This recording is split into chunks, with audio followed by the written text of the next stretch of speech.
Welcome along to Saturday Sport. Last week, England retained the Ashes after the third test was washed out. Much more satisfying this week was a 74-run win over Australia to be able to hold up the Ashes triumphantly and really celebrate that victory. Kevin Cooper joins me again.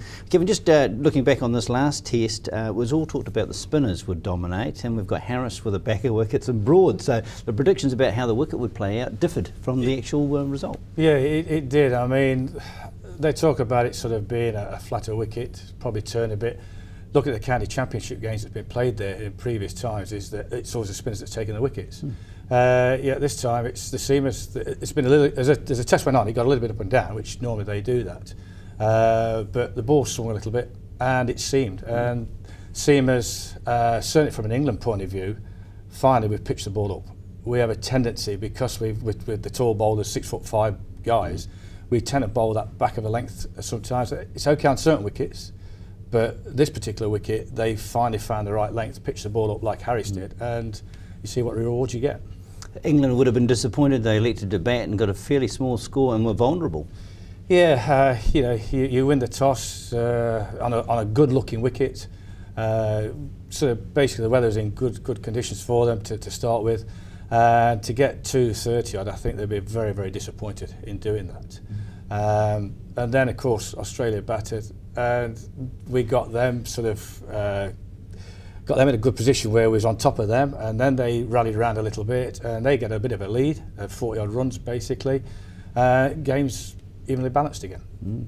And then, of course, England lost an early wicket. There was talk about if they could be rolled early, Australia could chase them down. But that English tail, put on the 50 or 60 runs that almost proved the difference in the end. Yeah, I mean, it was one of those wickets where it doesn't matter how many runs you get on it or how well you bat, you never looked in.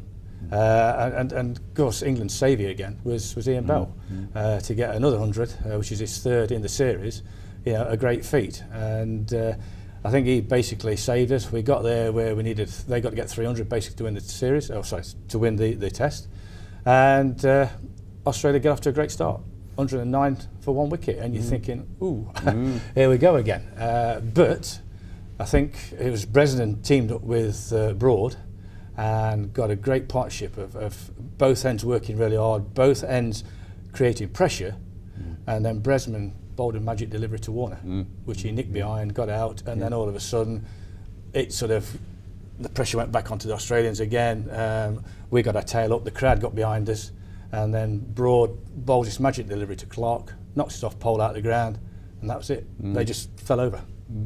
Well, Australia are suffering from the fact that one or two people are delivering in runs-wise, but not as a collective group in one innings. So they're getting bits of scores, but not big scores. Yeah, it's some bits here and there. You know, I mean, Warner came back in, didn't do anything in the first innings. He got 70 odd in the second innings.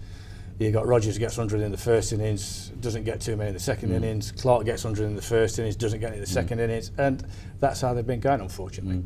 Quite often, even the tail for Australia, they've actually got them out of a mess a few times. But they've got to start going back and working as a unit, basically.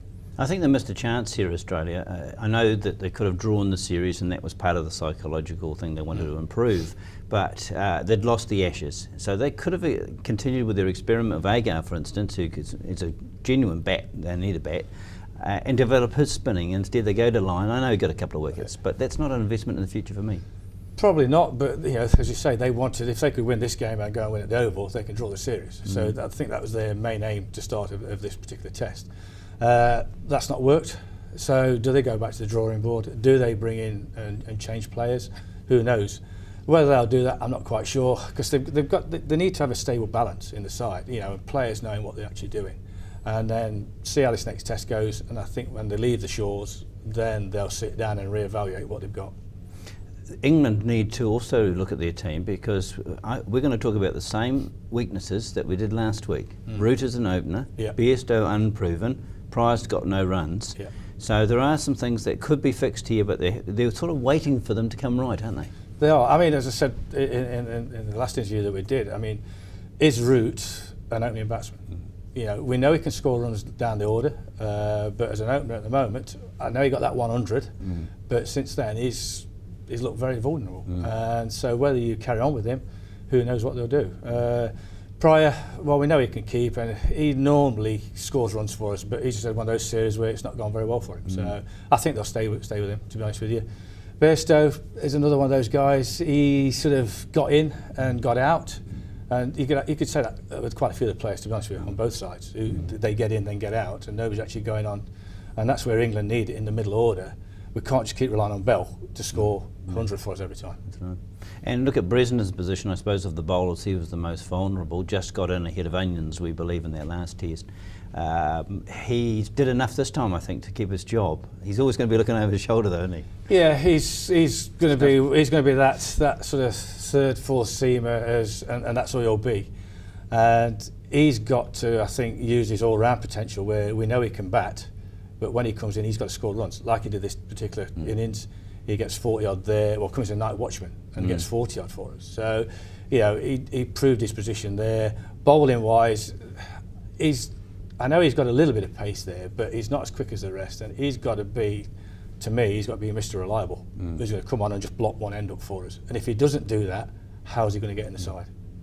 We mentioned Ian Bell before. He's getting to the realm of almost greatness in cricket here. He gets another century. He's matched the record of Don Bradman in an Ashes series, which would be, and others.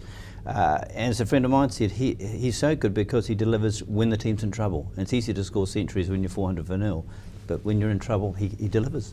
Yeah, and he's proved that this particular series, hasn't he? I mean, 300s, and quite often the 100s have come when we've been in a mess. And he's gone out there and he's just batted time. And we always say is that the longer you can bat, the runs will take care of themselves. You know, but you've got to be at the crease to do that. And he's quite prepared just to bat time and time and time. All right. Let's look ahead to the Oval, the last test of the Oval. What do we know about that? Traditionally, I know it doesn't always mean much, but what sort of attack do you take in there? Is it one that bounces, it's got pace? Or? The Oval always was one of the quickest wickets in the UK, but like a lot of things over the years, they've all changed a little bit. But generally, it does tend to bounce there. So it'll be interesting to see what attack we do. Personally, I think we'll keep the same team. Personally, what Australia do, who knows? Depends how their injuries are going and whether they bring Agar back in or what they do. Who knows? Yeah, it's dark. It was interesting to see, and it's great in the Ashes series. I know that Edgbaston missed out, but they took it to Chester, Durham, yeah, and Chester Street, Durham. Yeah, 23,000 people. It's not a big town. It was great that they got the opportunity.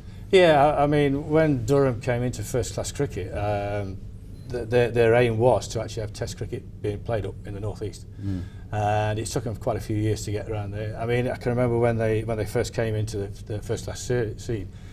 They got a lot of the old pros. Ian Botham went there, Cook went back, you know, quite a few of the old players to try and get them on the map. And they got certain people up in that town who got money, and the main aim was eventually not just to have first class cricket, but to have Test cricket. And they've put a lot of money into there, and they've got the just resorts. This is a big sporting region, isn't it? Oh, You've yeah. got Newcastle, Sunderland football teams. You've got.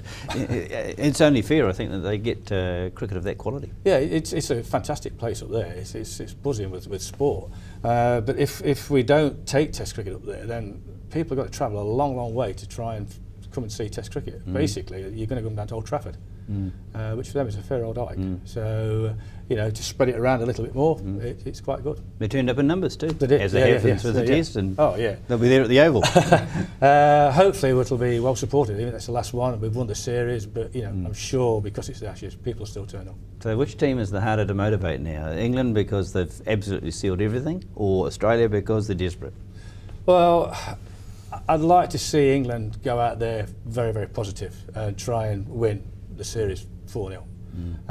I know Cook talks about it in the papers, but it's quite easy to sort of, you know, be a bit lazy, you know, get laid back about things.